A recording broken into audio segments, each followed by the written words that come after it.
All right, guys, I'm going to take you guys on a little tour of this finished 1972 Dodge Balboa. Been on a vacation for about a week, so I'm going to give it a try, see if it starts right up. Should. Got two keys. I've got one key for the rear door, and I've got one key that works the locks for the front of the car and the ignition. And what I usually do is I give the ignition one turn to the start position. I give it one pump of gas, put some fuel in the carburetor, and give it a start. Sweet, it starts right up. I usually let the car warm up for a little bit before I go anywhere. This van is an automatic. You can see here I just pull in the column, put it into drive. Over here you have an e-brake. Push down the e-brake. These are the headlights. These are the wipers. This one over here is very unique because it has a dashboard air conditioner. Blows cold air. You can adjust the temperature here. Also has a heater and defrost here. You pull the air out and turn the fan on there. You can hear the fan going. And so we're ready to roll. Put our seat belts on. This one has shoulder strap seat belts. A lot of them don't have that option, but this one has new seats and new seat belts, so it's feel a little bit more safe. Got a new carpet kit in here. The engine cover has been painted, and got a nice steering wheel cover, so we're on our way.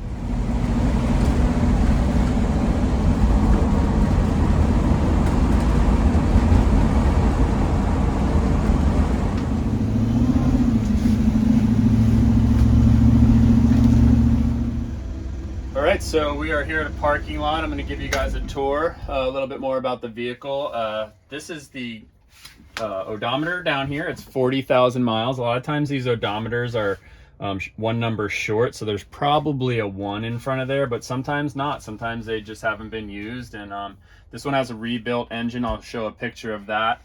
Really beautiful engine.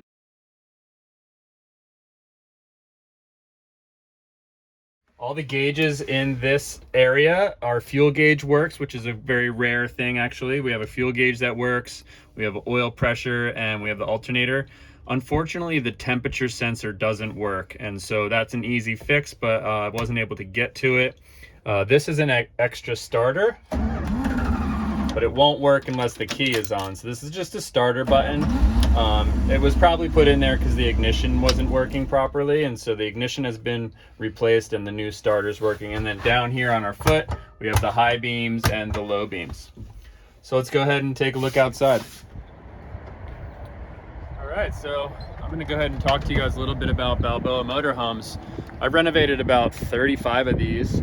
They're pretty rare. They're from Southern California. Originally, the fiberglass shell was put on by Jensen Marine, which was a boat builder from 1968 to 1974. So most of the ones that you see are 1972s, which is this one. They all have a serial number on them. And yeah, I just kind of fell in love with them ever since I bought one 10 years ago. So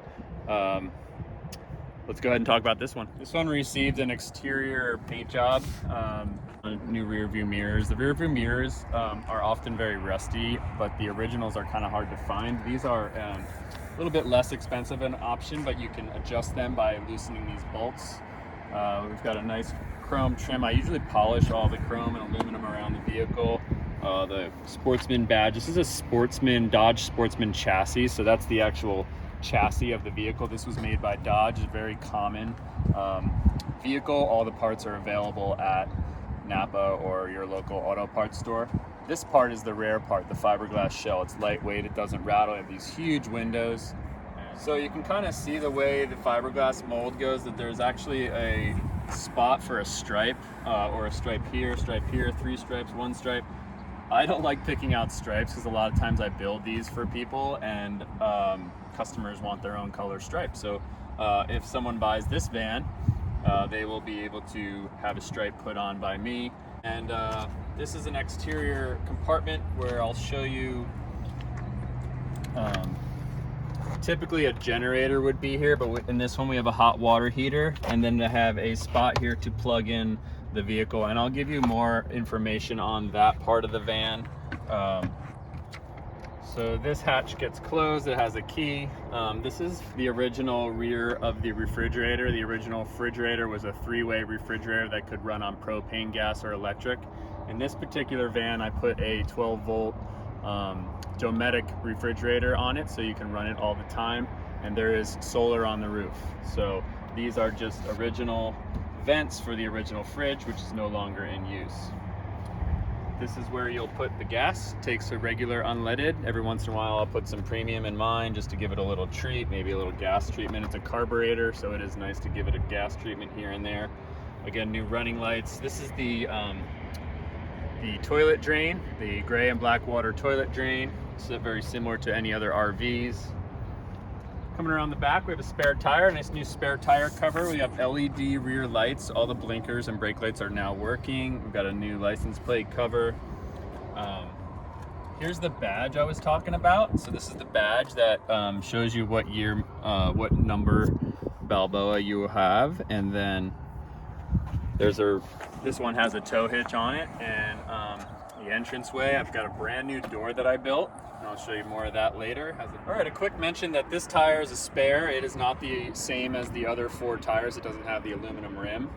The bumper has been recently painted. There is a little bit of a bend to it, worth mentioning. I just try to reveal everything about the van so there's not really any surprises. It is difficult because there is a lot of things on the van to describe and talk about, and I just want to go ahead and point out a couple things. There's a little bit of a bend to the bumper which could be fixed, but not a concern of mine. New rear door, all rebuilt, new seals, locking, deadbolt, all aluminum polished, RV trim belt, just looking real good so far. So come on in. All right, so as you enter through the rear, you can go ahead and come on in here, and I'll talk to you a little bit about the kitchen. So I'm 6'1", and so I can't quite stand up super straight in this van, but I do have the ability to stand up right here next to the vent. But doesn't bother me much. Anyway, so here's the kitchen. We have this 12-volt Dometic fridge. It's you turn it on right here, and then it has a little freezer section, and it runs off the solar. Has a little light in there. We've got some drawers, cabinet drawers. This is the stove top. This is kind of just here so they don't rattle. But the stove is in really nice shape. It's clean in here, and it is missing a metal cage thing you'd probably have to buy off eBay or something. And here's the old thermostat, which is missing its cover, but this is the old thermostat from the heater. And I'll talk to you more about that as we open up some of the stuff that's underneath these benches. There's also a carbon monoxide tester that you can turn on for safety, and it will notify you if there's any kind of leak in your system. Then in here,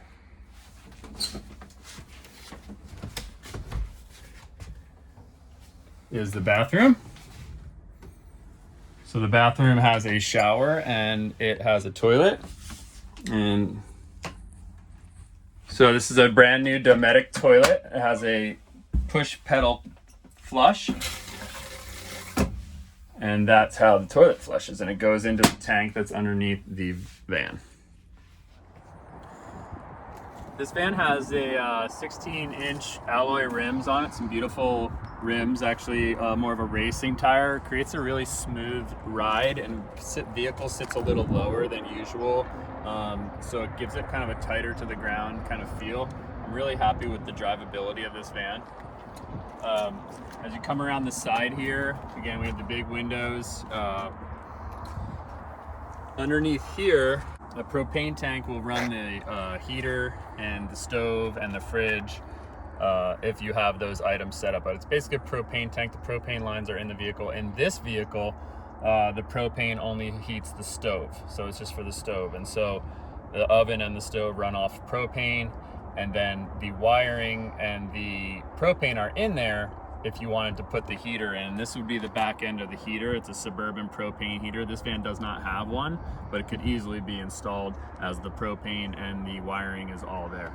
So there is a water tank underneath here, and then this is the water pump. You turn the water pump on, and that'll give you the water in the shower and the sink. And there is hot water heater, which I'll talk about more shortly.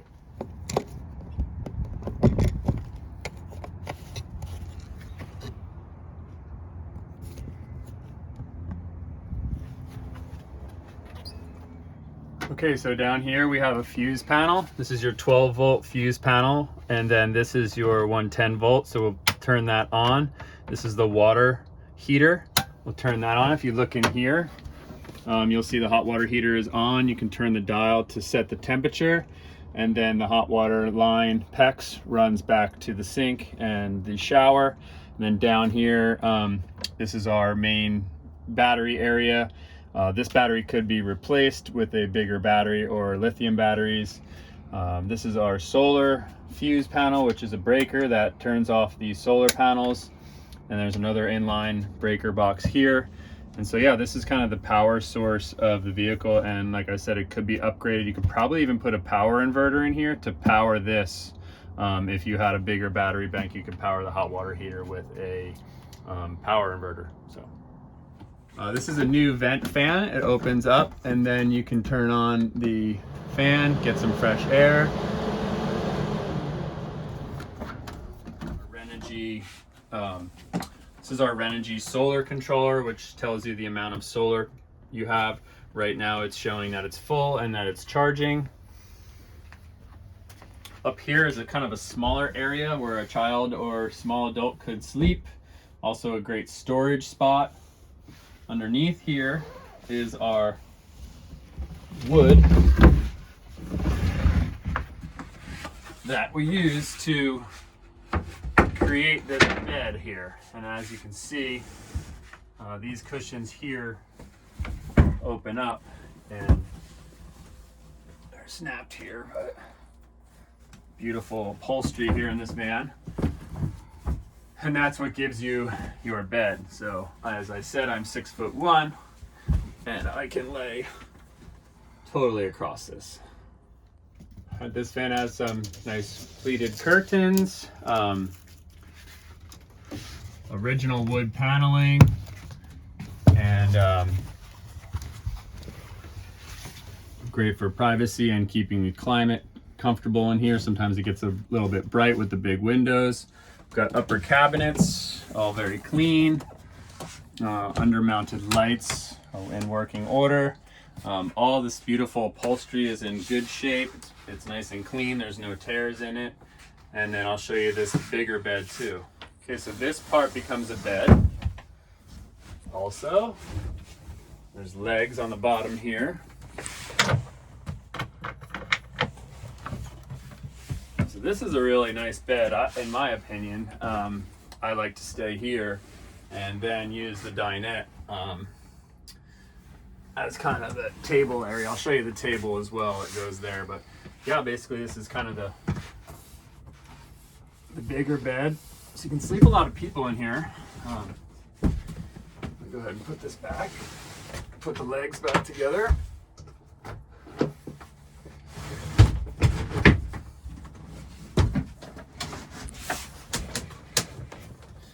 So this is an area, you have your, this is your hose for your waste to drain the tank, and then this is where your heater would go. And so there's propane here, propane line here, and there is electrical coming in, and so you could put a heater in here, but this van does not have a heater. So it's a great storage area. Okay, so underneath here is a 40-gallon fresh water tank and a water pump. And so this water pump runs through here into the hot water heater, which is on the other side. Originally, there's a hot water heater right in this section. That's why this metal is here, is because there was hoses that went down through the floor. And so right now it's just a water pump and your water tank. It's a breather valve, so when the tank gets full, it can breathe. And then this is where you drain the tank, and then this is where you fill the tank right here. So very simple setup. And so here's some extra curtains that can be put across the front here or up. They usually will go across the top, but there's no rail up there. So I have these new curtains, and then this is where the table goes. So As you saw, I had that plywood that goes across here. There's two pieces actually, so this becomes a bed. And then this is where you would have a table. So I have not built the table yet. If someone wanted a table, I could make one for them, but this is kind of, you would get a piece of butcher block or something creative and you can just put it here. And so, you know, you could do a little laptop thing, or you can actually put this down here and it creates another seat for someone at the table if you have a small table. So everybody's kind of different about their needs. Some of the tables are actually, this is an actual big piece of wood and it kind of to me is in the way. So I prefer to use plywood to make the dinette and then have a smaller table available. You can buy these little mounts. So you could have a couple of different table sizes. Like if you're going for the weekend, you have a big family with you, you could have a big table.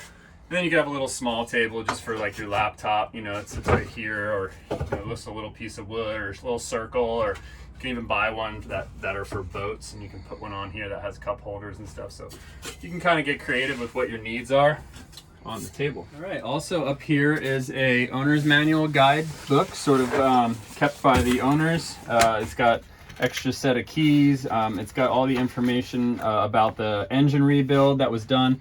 It was done at 108,000 miles on it, so there's 40 now, so it's got pretty new engine. All the work that's been done on it is all here, and then as you continue to go through this, you'll see the original owner's manuals. You know, kind of give you a rundown of how everything was set up originally in the Balboa Motorhome. So this is a great little piece of information, your original operator's manual for the Dodge van, showing you how to use all the things in the actual van section of the camper. So as for storage, there's cabinets. Like I said, we have the upper cabinets here, and then you've got plenty of storage here. There's some little lights in the cabinets. This bigger cabinet here actually has a hanger spot on it, and there's some, you know, if there's a fire extinguisher, some drawers here for your stuff, and then kind of miscellaneous stuff I put in here, some paperwork from the solar and some new things, some various parts. Here's some tank solution for the RV tank, and spare tire key lock, and just all the stuff you need to be happy in your Balboa motorhomes. Like I said, there's a lot to mention. This also has brand new floors in the van and all new hinges and hardware, and so just a lot has gone into this van. It's hard to say everything all at once, but I appreciate you taking a look at my YouTube channel. I also have Instagram at Freedom Vessel, and yeah, check it out. Okay, so before I say goodbye and end this video, I'm going to show you the engine. You see here kind of the equipment identification that's original with the original VIN number. We have the refrigerant from the air conditioning unit. You've got your heater over here, radiator. This is your brakes, your brake master cylinder. It's got a nice new die-hard battery in it. And yeah, so a nice painted grille, and it's all ready for a new owner. So there you have it. It's a Balboa Motorhome 1972 Dodge. I'm very excited about how it came out. If you want to see more about the Balboa Motorhomes, check out at Balboa Motorhomes. Check out Freedom Vessel. It's both on Instagram. Check out my YouTube channel. Do some research before you buy one of these. Make sure you trust the person who's selling it. Make sure you feel good about your purchase. I do my best to get them to where they should be. They are 50 years old, and so whoever buys these has to know that they are going to have some pride of ownership. They're going to need to keep this thing going and carry the torch for the next 50 years. See you guys.